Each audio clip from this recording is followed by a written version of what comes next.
Lord, basta't kasama kita, kakayanin ko.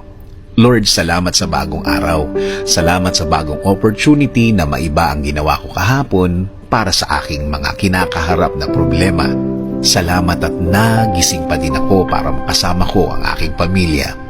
Lord, may matindi akong problema na nasa aking buhay ngayon. Nasa aking buhay ngayon ang nagpapagulo sa aking araw-araw.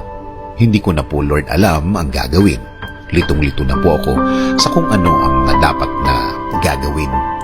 Humihingi din po ako ng patawad, Lord, dahil nabawasan ang mga pagkakataon na ako'y nagdadasal sa iyo, na mas iniisip ko ang kaya kong gawin, imbis na kaya mong gawin sa buhay ko. Alam ko, Lord, na natulungan mo na ako noon. Alam ko at natatandaan ko pa kung paano na baligtad ang sitwasyon at biglang gumaan.